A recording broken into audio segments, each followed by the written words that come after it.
Hello. Hi, everyone. Welcome. Welcome to our members.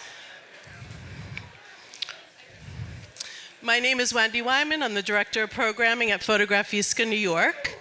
Fotografiska is a contemporary museum of photography, art, and culture with locations in Stockholm, New York, Tallinn, Berlin, and Shanghai. We create spaces for photographers, artists, and thinkers whose work reflects, critiques, and informs contemporary society, introducing new perspectives to our community to inspire a more conscious world. Thank you all for joining us for a first look at Vivian Maier Unseen Work, the first major retrospective in the United States, showcasing the work of the late photographer. Featuring approximately 230 works in a mix of mediums from the artist's rich archive, the exhibition serves as a fascinating testimony to post-war America and the facade of the American dream. Mounted by diChroma Photography and Fotografiska, New York, in collaboration with the John Maloof Collection, Chicago, and the Howard Greenberg Gallery, New York, Unseen Work debuted at Musée de Luxembourg, Paris in 2021. It was co-organized by diChroma Photography and the Réunion de Musée National Grand Palais. The exhibition is supported by Kering's Women in Motion initiative, a global program that shines a light on women in the arts and culture. I welcome to the stage this evening John Maloof, the first person to bring Maier's work into the public eye, and Morin, director of diChroma Photography, and renowned gallery owner Howard Greenberg. Moderating tonight's discussion is the distinguished street photographer, Matt Stuart. Thank you.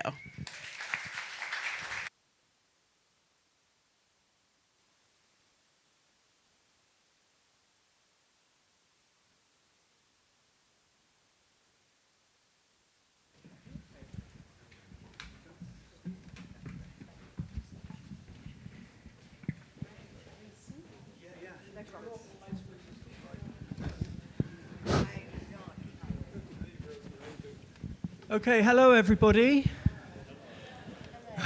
Hello everybody. Very nice to meet you all. Real privilege to be on this panel tonight and real honor. I'm a street photographer, nowhere near as good as Vivian. I very much live in the moment, so I have a whole load of notes and things like that I'll probably end up disregarding. What I thought I'd ask first was our distinguished panel, who are all absolutely fantastic people as well as distinguished. How did you find Vivian? And I think we're going to start with the man in the funky shirt. My very good friend John, who I've known since he found Vivian. Not that, oh well, yeah. You found, how did you find Vivian? Well, if you don't know the story, I'll go through the somewhat unusual circumstances. I was working on a history book on a neighborhood in Chicago, and I needed some photographs, so I went to a local kind of auction house, and I bought a box of negatives. My partner and I, who were working on the book, kind of skimmed through them and thought there's nothing here for the book, so I thought I have to figure out how to get my money back for my mistake. And I put them aside, and as soon as I finished the book, I had this flatbed scanner sitting around. I started to scan some images. I had a historical kind of perspective of Chicago at the time, so I was looking at the skyline photos, the kind of cliche images that we would not look at as far as like her best quality work. I was not a photographer. I didn't know anything about how good, she was or anything like that. And I was naively thinking, I'm going to take Chicago snapshots of the skyline like this. So in 50 years, somebody will look at these kind of like how I'm looking at them. So I got a camera and I started to shoot photographs of Chicago. And I realized it's incredibly difficult to even come close to what I'm looking at here. I didn't know how good it was. I didn't know if she was important or anything like that. But I just thought there's something here that I think may be better than I thought. And then long story short, I started to put it online, and on Flickr, which was like this photography group that we were kind of sharing street photos on. And Called Hardcore Street Photography. it was a group called Hardcore Street Photography. And so I put a blog up and had like 50 images or something like that. And I linked it to this kind of like forum of photography, and that alone kind of like spiraled into bloggers and other kind of like news outlets kind of picking it up. Were you scared? I wasn't scared. I was, I don't know. It was such a weird territory to go to kind of get into. It was, I didn't trust my own eye. I was not a critic of this type of stuff. I was not a historian in photography, so I was just kind of like hoping somebody like Howard or a museum can help me to say this is good or it's okay. It's you find a home for it. That's what I was looking for. Some sort of either validation that I'm seeing something here, or there's a ton of this work like this. It's not a big deal. Right. So, Howard, I'm going to go to you. How did you find Vivian Maier? Well, I didn't find her at that auction. I wouldn't have been that smart. Is this working? Yeah, you sound good. So it's so interesting. John's first exhibition with her pictures was at the Chicago Historical Society. Cultural Center. Cultural Center. And was it CBS Chicago? Did a 10, 15-minute piece on it. Yeah, something right? like that. And that went national, I guess, because I started getting some emails from friends, old friends, not people in the photo world, just friends. Hey, Howard, did you look at this stuff? It's really interesting. So I had a link to it or whatever, and I watched it, and it was very interesting. And I thought to myself, oh, it's really interesting, but it's not setting my world on fire. And I think these are probably prints made from the original negatives, not original vintage prints, which is always important to me. So I kind of said, okay, very nice, very interesting. And I didn't forget about it, but I sort of put it aside. And then it's just sort of this wave kept coming, and I had overtures from another man who bought a much smaller amount of the negatives. And he very quickly went into the Vivian Maier business. He was very aggressive. He came to the gallery. He'd signed up other galleries.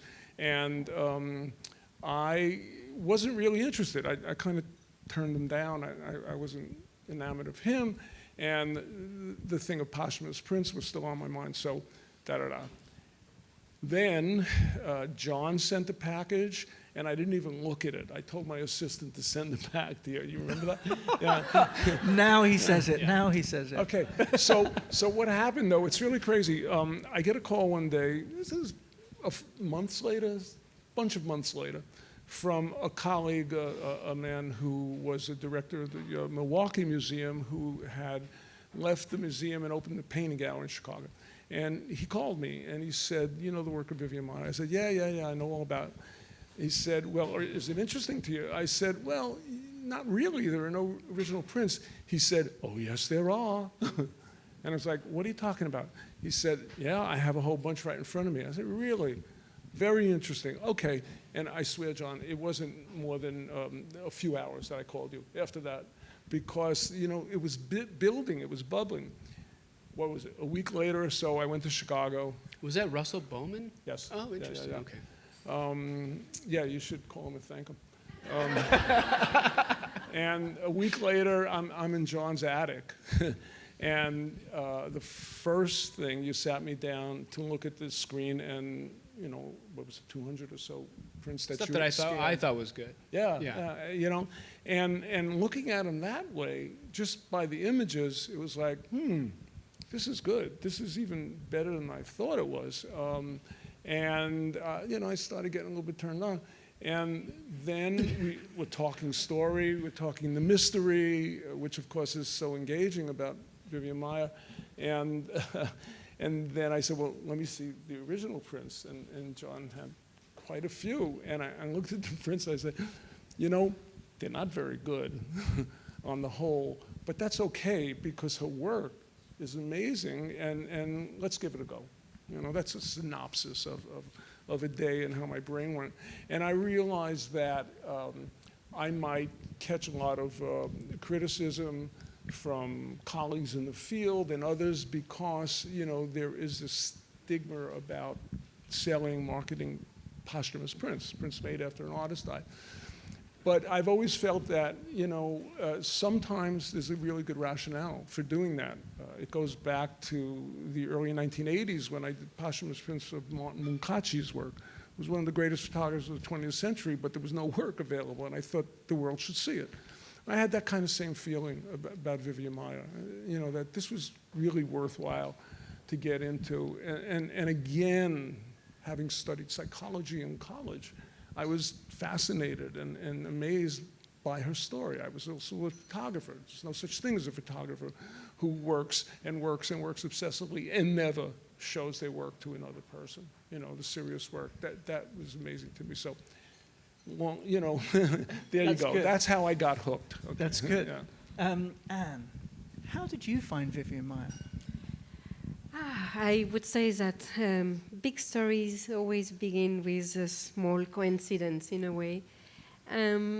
Howard and I, we worked together since almost 15 years. I think we've made many projects, Berenice Abbott, I made your archive and others photographers. So I was in the right place at the right moment. And it was mostly October 2011, something like this. And we were working on a Jessica Lange exhibition. Karen was there, the director of the museum. We had our meeting, and then just before I left, she told me, well, I'm going to show you something. Come here. And never heard, who's that? I never, even her name was so not easy to say. Why? So she showed me some prints, I would say 10 prints that were modern prints. And I say, oh, wow. Interesting. I mean, and I said that sentence. I always, when people ask me how it was, and I said that sentence that I'm glad I said, because this is exactly what we do. And I said we have to pay tribute to that woman. And what I did not expect is that we would pay a tribute to a woman, but to also amateur photographer, invisible people. It was much more than paying tribute to a woman. So it took some months, and I went to see, well, I did not see the archive, the complete archive, immediately. I saw Vivian Maier through your eyes, John, and it took a while until I just can dive into the complete archive. But just seeing that print was 10 or something, you know perfectly, and your intuition, just let your intuition talk and listen to it, that it's a big, big thing, a big thing. Yeah. And I think that exhibition here revealed that it's true and it's a big thing. And how did you get from the thousands and thousands and thousands of pictures down to the, what is it, 230? 230, yeah, yes. I mean, it must have taken an incredible amount of time. I mean, you must have gone over to John's house and like hung out a lot. I mean, you must be, you guys know each other really well, yeah? She came over, what, once or twice, and then, but I gave her the... You gave her everything? The digital archive okay, right. we digitize everything. Yeah. I still have visions of you in that attic with all the stuff. Yeah. So, yeah, how did you whittle it down? Well, you know, I mean, it was I was a surgeon. I had really to proceed with, I have to be meticulous. I was facing a huge space without any limits, without any horizon, without any reference. No other curator have been on that continent before, and I had the responsibility. Huge responsibility. Oh, yeah. Oh, you cannot do anything. You're dealing with a very, very precise thing, and you cannot invent a Vivian Maier that did not exist. So it was important for me to take the time that I needed. Mm-hmm. I was not under pressure, neither by you, neither under your pressure, no pressure. Just make sure that what you're doing is the right thing. And it took 10 years, because you have to domesticate this. It's like a wild animal in a way. Mm-hmm. And you have to sit, and you have to look, and you have to come back again. and you have to talk, and you really have to dive into that material, letting your intuition and your instinct driving. I was not driving myself. I was responding. I was inventing. And the word invent, if you take it in the literal sense of the word, which the etymology in Latin from invenire means let come to you. Right. Very nice. So I invent, I let come to me. Did you have anyone else to sort of show the pictures to? Were you solely doing it on your own? Did you give, did you know? No, I did not have You just to, no, it was not necessary. Yeah. I was sure it was excellent. Yes.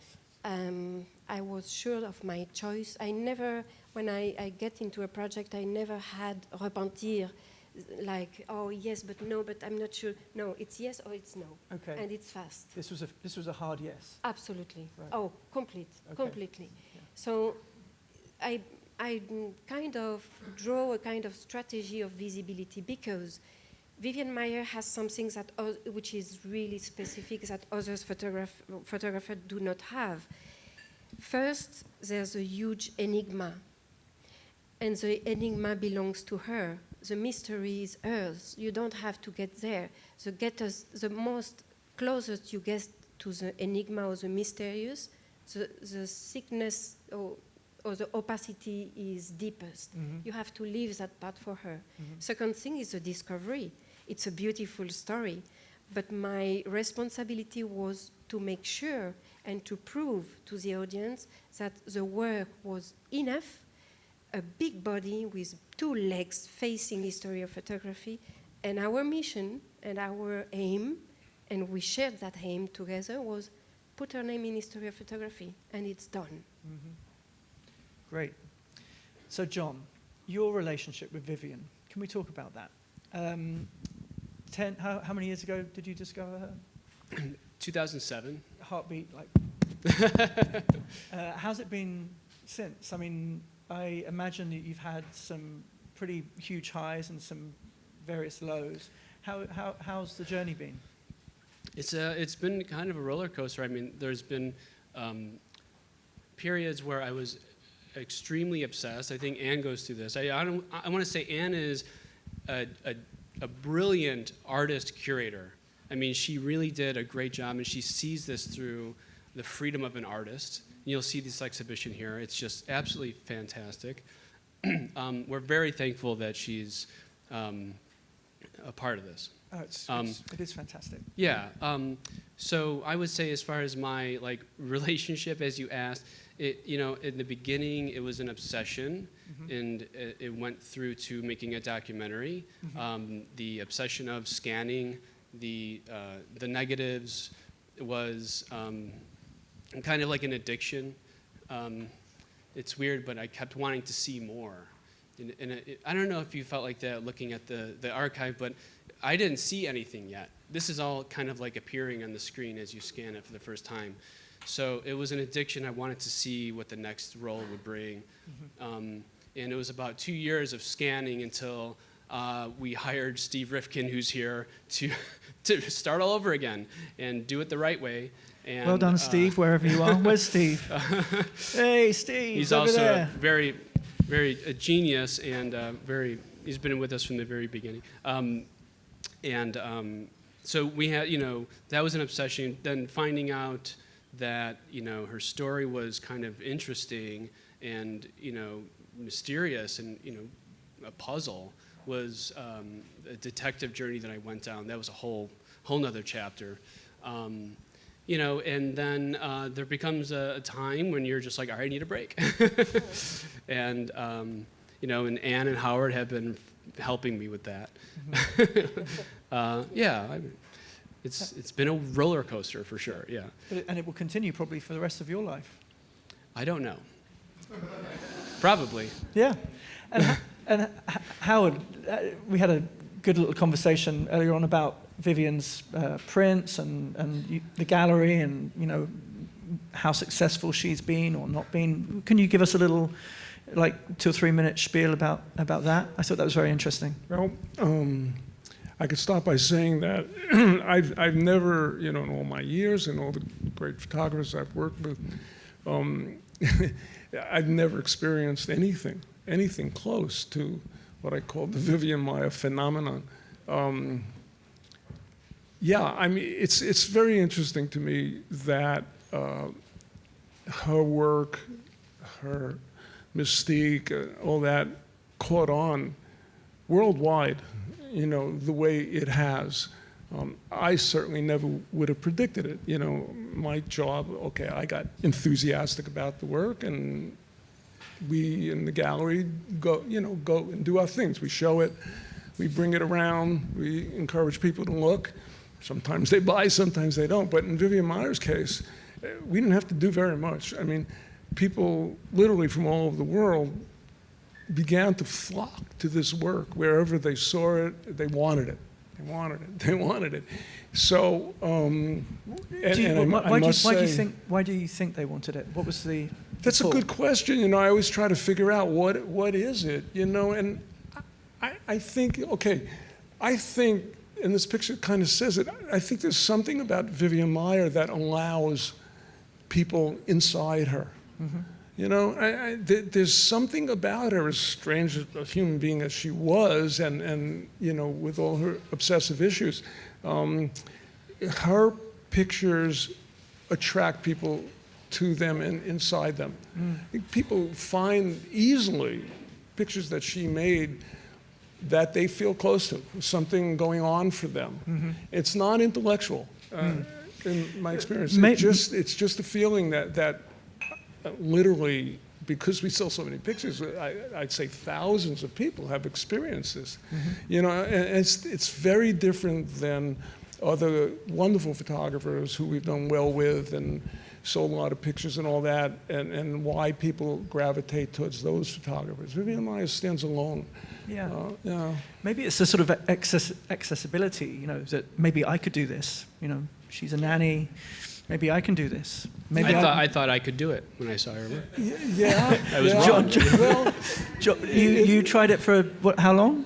Oh, I became a wannabe street photographer for about 8 years or something like that. And that's how I got to know you and a couple people in the street photography community that I'm sure you're still connected with, and I bailed out of. Right. And I mean, your work, have you seen his work? John's? Yeah. he holds me down. It's been a long time since I did it. He's very modest. He's good. He's good. Absolutely. John So Anne, can we talk a little bit about the show? And you've made it into different sections. Can you talk about some of the sections and how you came up with that idea, and how did you categorize Vivian Maier, because she's so kind of eclectic. She has so many different Vivians. How did you manage to narrow Vivian down to how many sections? Eight sections. Well, I mean, just to continue what you were saying, Howard, I think that the proximity you were talking about, this archive was not just swept out or just carried away by the current of history. It never appeared. And I have the conviction that there's always a propice moment for this archive, these forgotten works, to raise the surface of visibility. Mm-hmm. If we look at the work of Vivian Maier, what is the heart beating of her work? Probably the self-portrait.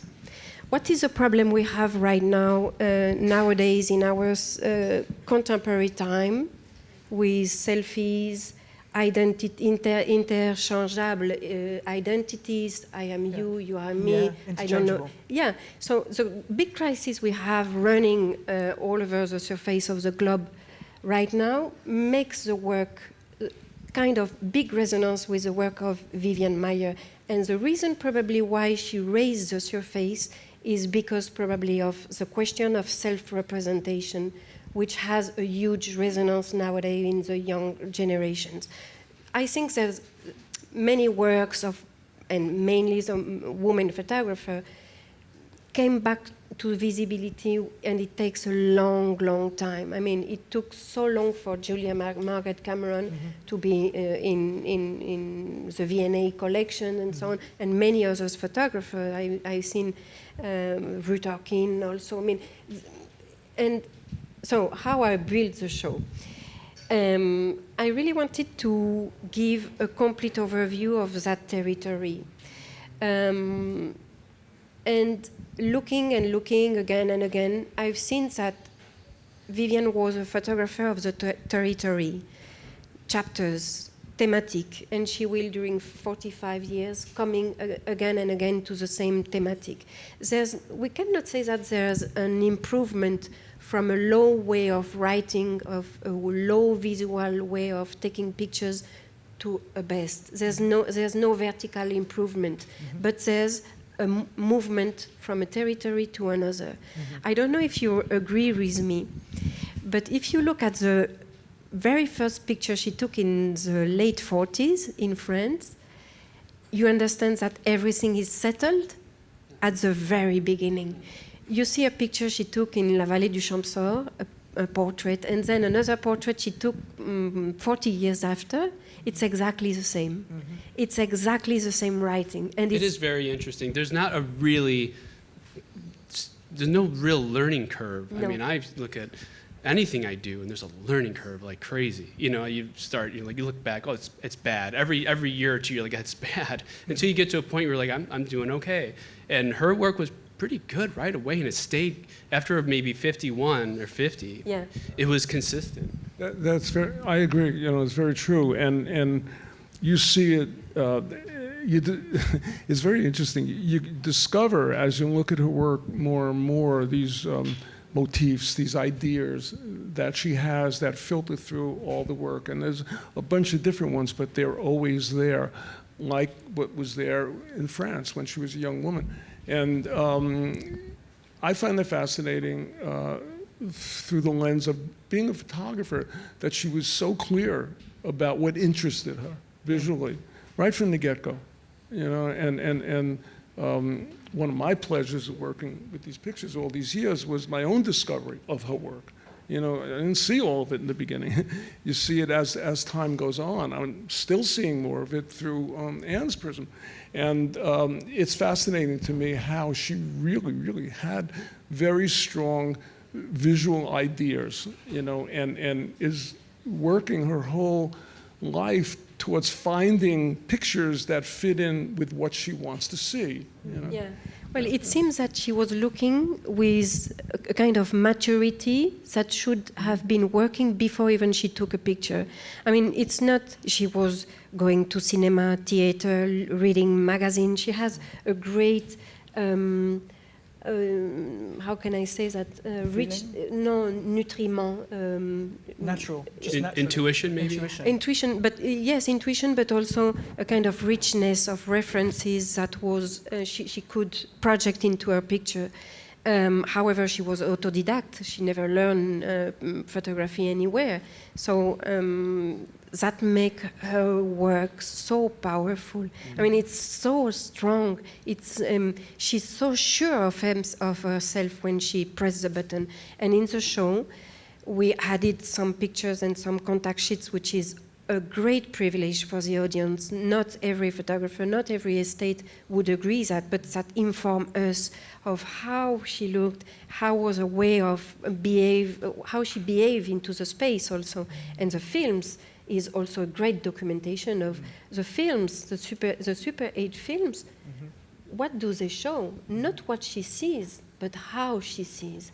How she moves her eyes in the space, how she looked for the pictures which is about to raise, and how the strong capacity she had to preview what is about to raise in front of her. There's a very interesting film that you spoke about earlier next to the photograph that she took after making the film. Exactly. Pretty much at the same time. Can you talk a little bit about that? Well, we find several coincidences while she began to take.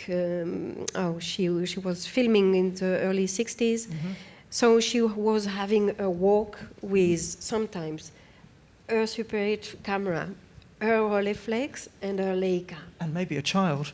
that she's looking after. And maybe, oh yeah, maybe at some point. Like but it's serious just, multitasking. It's just a detail. Okay, maybe yeah. it could get lost.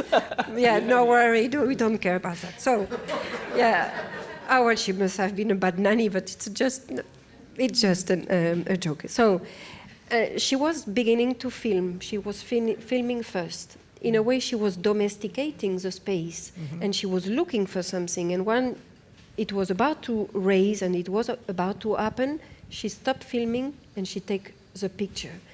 So while she's filming, she becomes what she sees. And that's really interesting. And really, for me, the cinema is something, her films are extremely modern. And this experimental dimension of her language is, for me, marvelous. I mean, it brings something deep in her work. Yeah.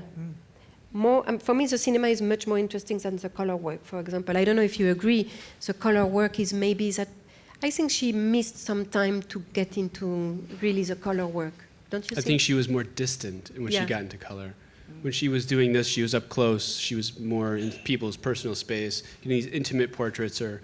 She was also using 35 millimeter. She was using like a 35 millimeter. She was taking it from further away. The other thing that I actually, having spoken to Joel about Joel Meyerowitz, the color transparency film that she was probably using at the time was probably 25 ISO, which for anyone who's a photographer will know that that's very, very fine grain and really difficult to focus, quite frankly. 25 ISO color as opposed to 400 black and white, negative film.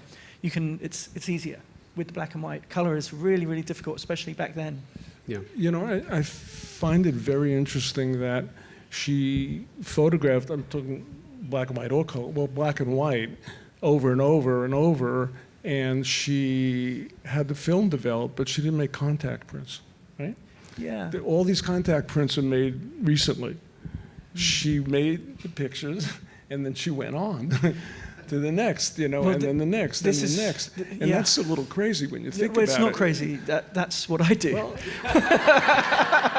I knew something was wrong, Matt. I think a big part of this is that people enjoy, looking at people and thinking about people and the practice of, emotionally being with somebody in the camera, pressing the button, and feeling like you had that moment. Yeah.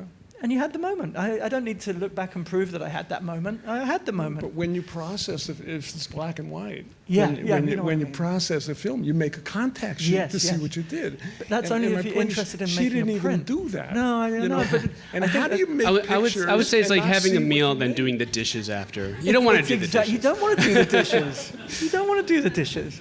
I don't know. That's definitely how I feel. I'm not that interested in looking at what I saw. I'm interested in seeing what I'm seeing.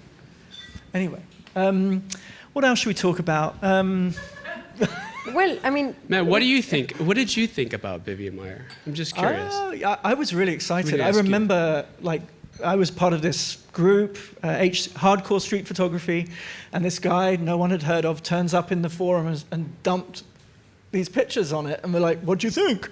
and it was kind of one of those sort of, it was a bit bristly and lots of hard feedback, that's crap, that's crap, that's crap.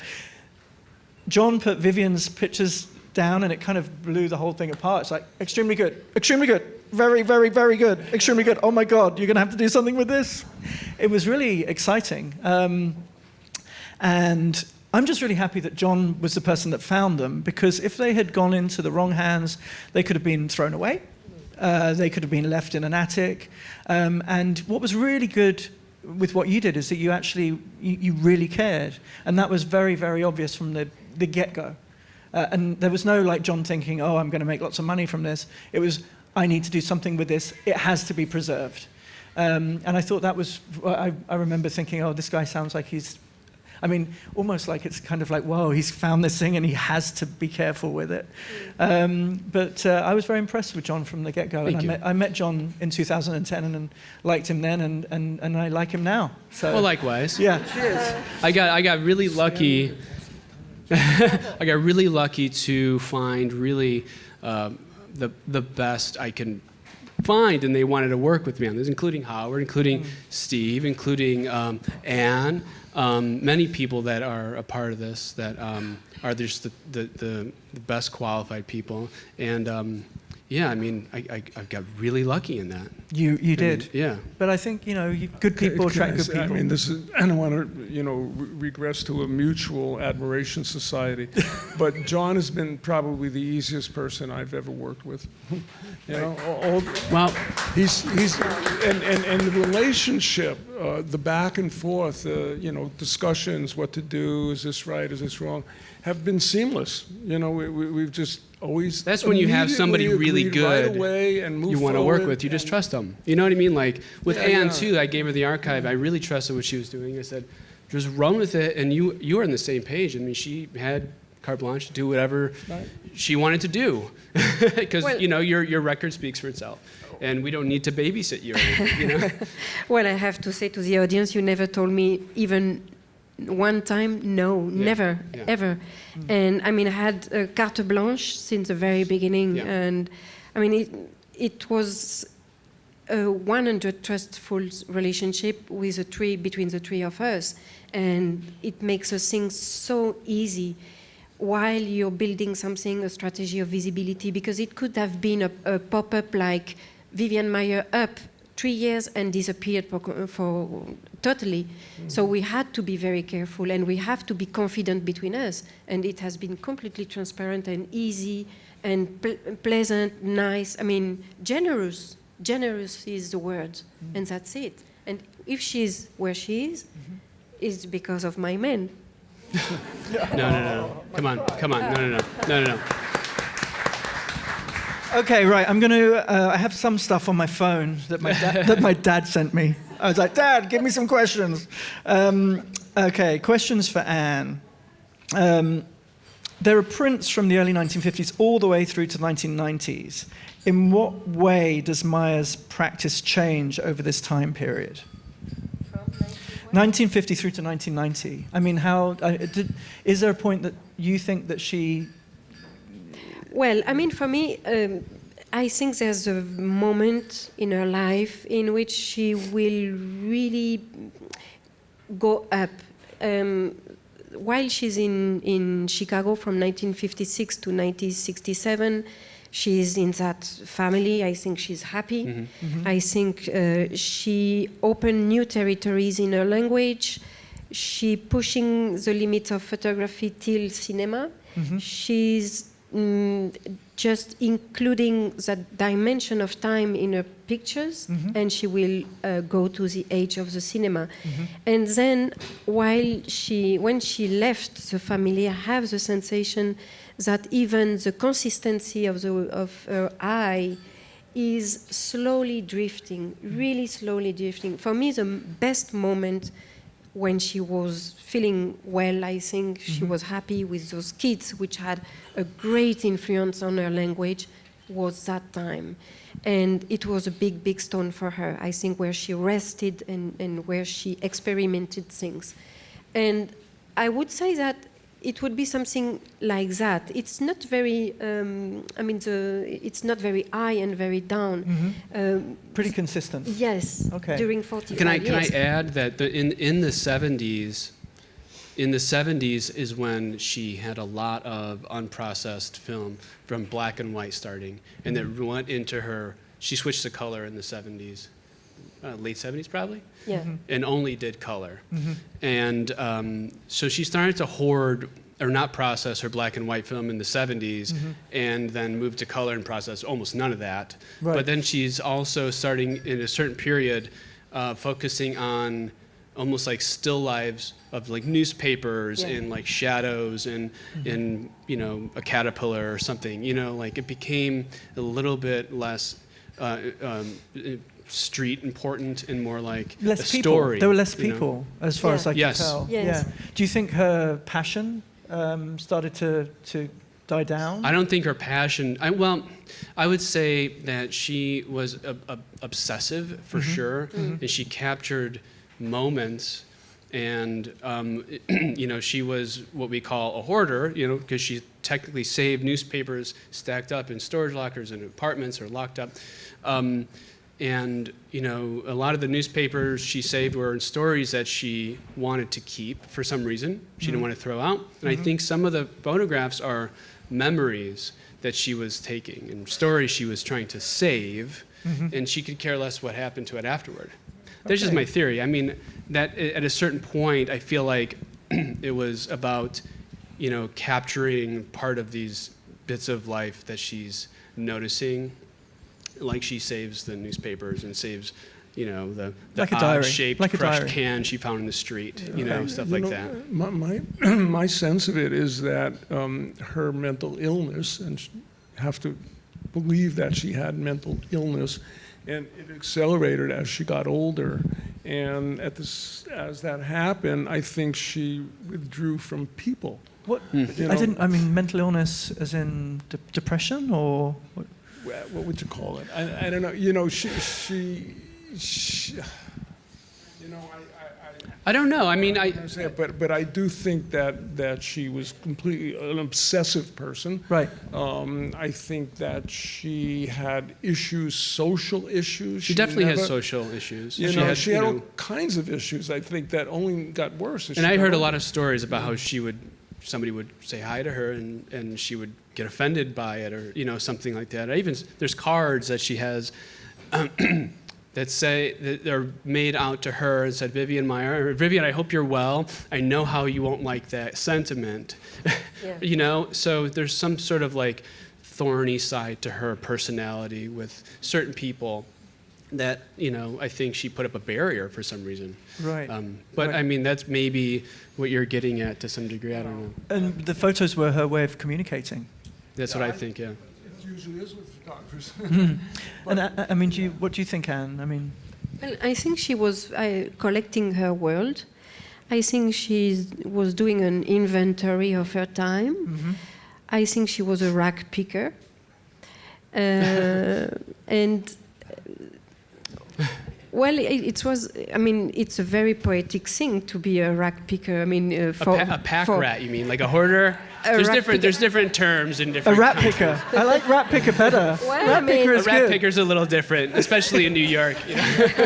A pack rat. A pack rat. Well, I mean, she was collecting the objects that are not useful in a way, and she was taking pictures in the same. She was collecting pictures in the same way, and I think photography for her was a room of one's own.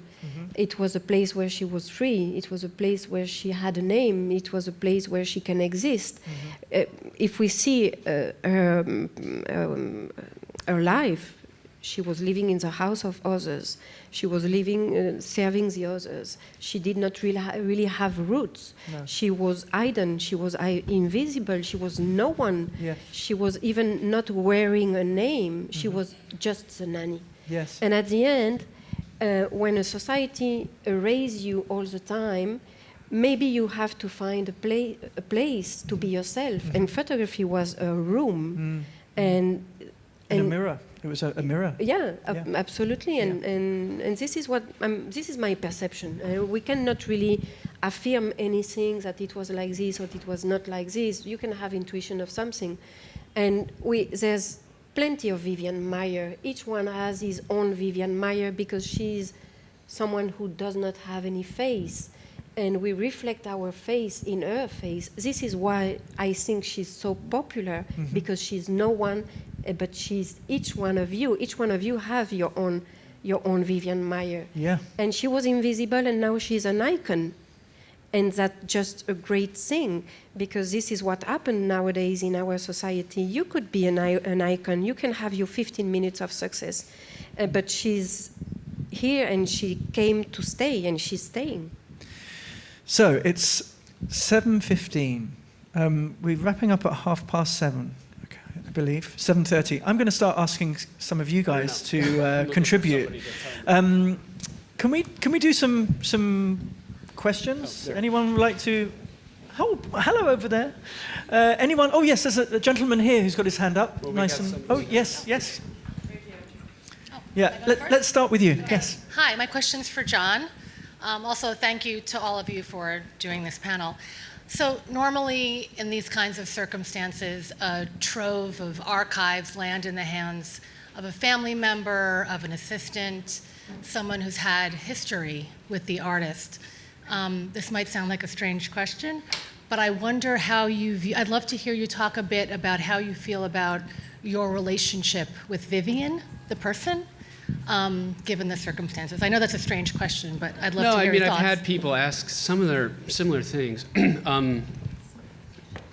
I don't know how to really, I mean, it's been such a kind of, it was a lot of work to do all of this. So you kind of lose sight of like this personal connection that I had it at the beginning, you know, and I had this thing where I really thought this person was better than I originally thought, and maybe there's something here, and I started to go to people. I would get a lot of rejections. A lot of galleries didn't want to even look at the work, and museums were rejected me, and I thought there was something here. How many did you approach? How many galleries did you approach? I don't remember the numbers, but I probably said it in the film. I forgot. Right. But there was several museums I even naively thought that, hey, I found this. You want this probably. I'm gonna, you should have it. And they're like, this is not how it works. And they gave me the rejection letter that I deserved. And but I still thought there was something here. I didn't know what it was. And once the validation kind of happened in a small way, it was reassuring that there was something here. And I thought I should try to do my best to protect her legacy. And I mean, and then it became a lot of obsessive hard work. And then I lost kind of that magic, that connection, if you will. I still have it, but it's not. I think once you completed the film, that was... Once I completed the film? The film, that was when I think Mike. Your connection, if you will, after he completed the film, started to wane. It was a lot of, it was 4 years of hard work. I mean, on that film alone, it was like, I forgot how many interviews we made, 200 something hours of footage. We had to make it to an hour. And I thought I finished that chapter, I need a break. And so, it did its own thing. The film kind of did its own thing with different interests in, exhibitions and stuff like that. So I was happy that it had that effect. But yeah. Do you just, sorry, I know I parked, but do you still do the flea market thing? Do you still go out and look for stuff? Not really. You don't? No. I don't do flea, well, me and my wife will go to estate sales and stuff like that. In our neighborhood if there's something like that, but right. no, I don't. Okay, it's good to know. Okay, so we had a question there. Oh, okay, thanks. One of the things that struck me when I first heard the story was the idea that she made all this work, didn't show it to anyone, barely looked at it herself, and that seemed like a really odd situation, that she would continue making work, not actually sort of assessing what she did, but just the obsessiveness was a little out of control.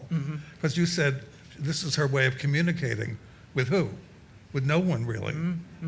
So it just seemed like such a closed system.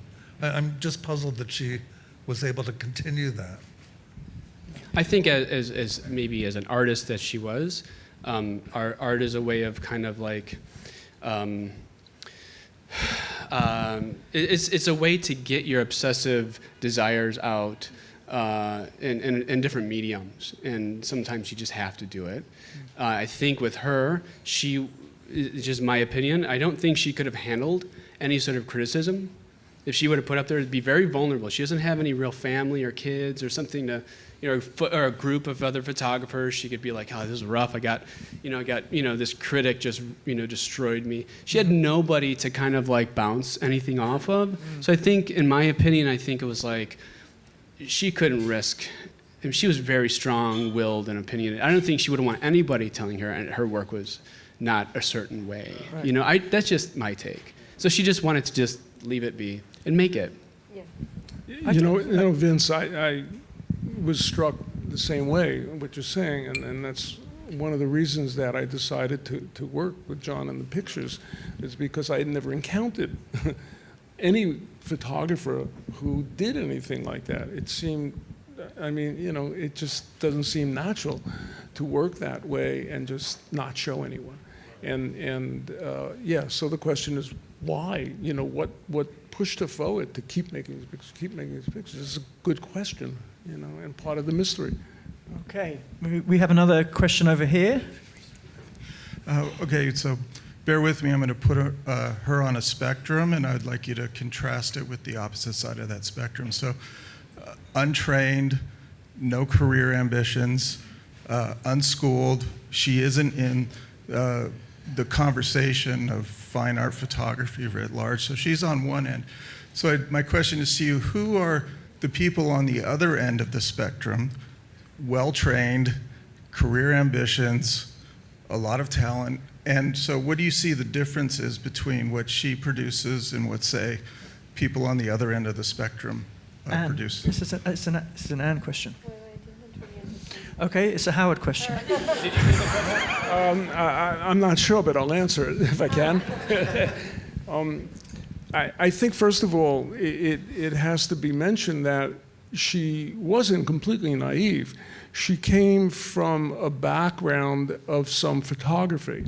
Her mother's friend, where they lived, was a portrait photographer, commercial. And I think in the beginning of her taking pictures, she had some aspiration of making some money with her photography. So, you know, it wasn't completely naive, certainly not in the beginning. And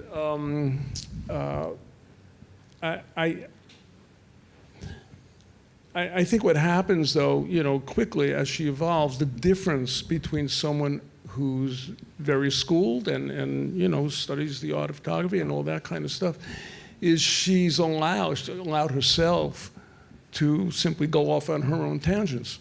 She was completely free to follow whatever was on her mind to photograph and to relate to the world in the way that she could do it. And sometimes I think of it almost as an internal discussion with herself. You know, she obviously wasn't doing it for anybody else, so she had to be doing it for herself and talking to herself, engaging herself in the world in that way, making these pictures. Photographers don't separate themselves from the world like that, you know, and so you're talking about a normal career photographer, you know, who learns photography and does it their whole lives and all. It's just a different animal, different kind of person than what she was, you know. I was interested to hear that she had some Bernie Sabat book, Thomas Struth. She had a lot of books. A lot of books. So she had. So she she did know about photography. You know, but these were all books that were probably purchased in like the 80s and onward. So okay. You know, what she had in the 50s when she was really hitting her stride, I don't know. Yeah. I think she looked at photographs. She did. I think she looked at photographs. I mean, she lived in New York. She lived in Chicago. There were museums. There were photography shows. But she's. It looks like she did self-portrait, but before Friedlander did self-portrait. Well, if I might say, I mean, I don't know. For me, that was right at the beginning. By far the most interesting aspect of her work, and I still firmly believe that it's the most important in terms of the history of photography. Yeah. I don't know any other photographer who, including Friedlander, who delved into self-portraiture like Vivian Maier. No. And I always see these pictures in two different ways. One is this psychological aspect, like this one, you know, and then one is that she really is free to explore picture making using herself in the self-portraits. Mm-hmm. I think a lot of the self-portraits are way more creative visually, using different elements, you know, not just the reflection, but everything else going on in the picture, than a lot of her others. And I believe, you know, some years from now, someone's going to pick up on that and talk primarily about her self-portraits and how excellent they were, and how sort of, you could even call them groundbreaking, because they're different than anybody else. And she did it over and over and over. I mean, she really exploited that idea of self-portraiture. Great, very good. Over here. So, where? there's a photographer, a Chicago-based photographer, Tom Arndt, who told me that he used to run into Vivian at the photo store, and the word on the street was, "Don't talk to her. She doesn't want to talk to you." All right. How many shows has Vivian had worldwide since the two of you have brought this into the world? Anne, you can answer that.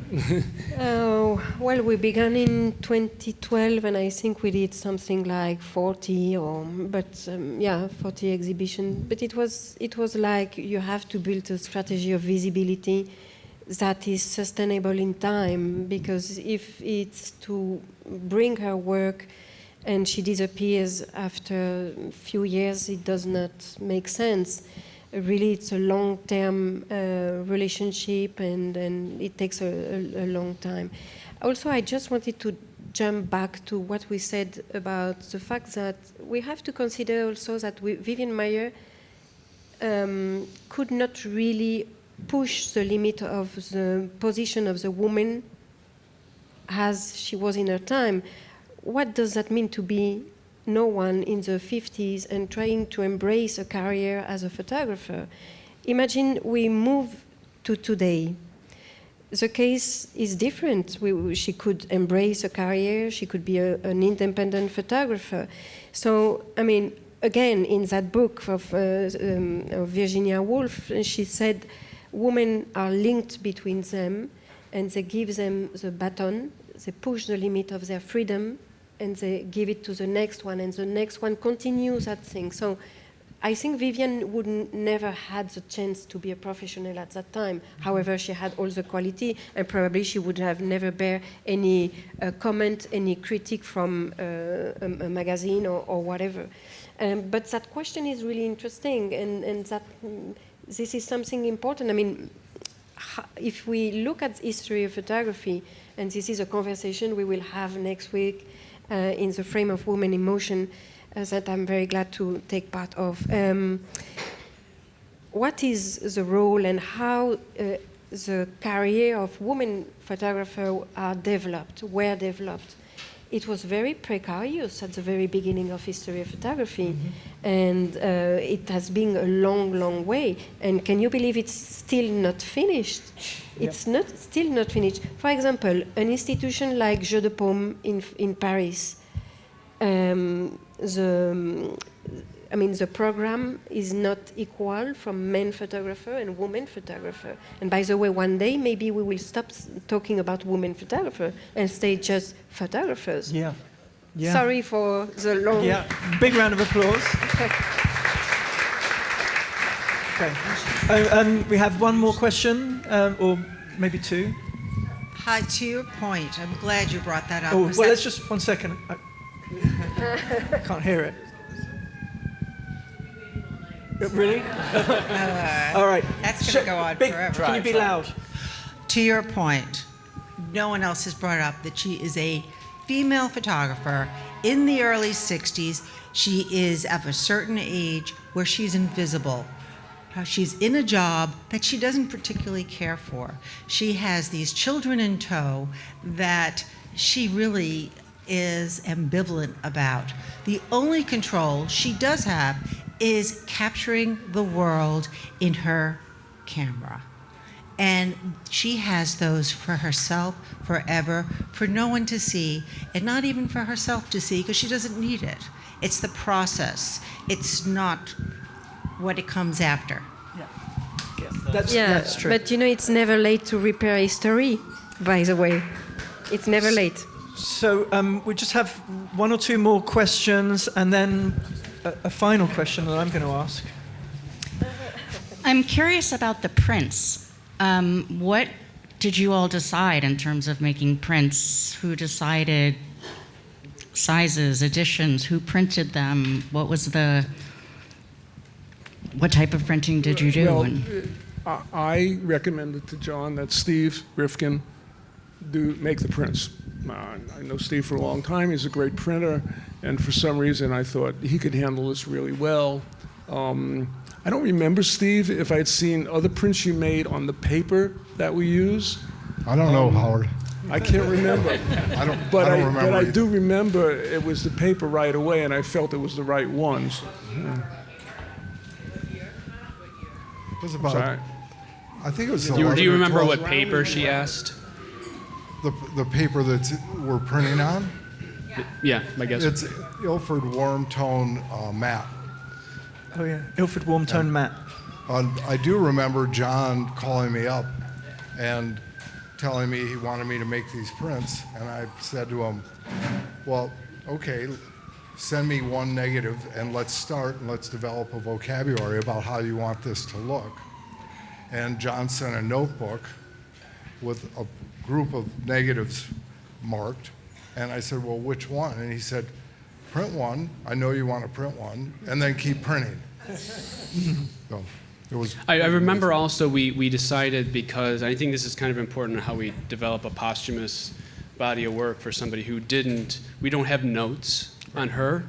So we could have manipulated the images to look more dramatic or contrasty or whatever, but I don't know if this was your idea maybe even, Steve, but we decided maybe together that we're just going to leave them as neutral as possible, let the negative read as far into the depth of the image as we can, full frame, and not manipulate. Just show exactly how the camera saw it, and try our best to show like a big contact print. That's exactly right. Yeah. Yes. There's something else. The prints that she did make, she made on a very low contrast paper. And I don't think she had the time or the inclination to make many prints. So when she did have access to a darkroom and made prints, she made them very fast, and they all tend to be light and very low in contrast. But the low in contrast part of it was, in my mind, in the way Steve was printing her negatives to keep it down and show all the details. So. Yeah. Okay, I'm going to ask one last question. What do you think Vivian would make of all this right now? Do you think she'd be happy?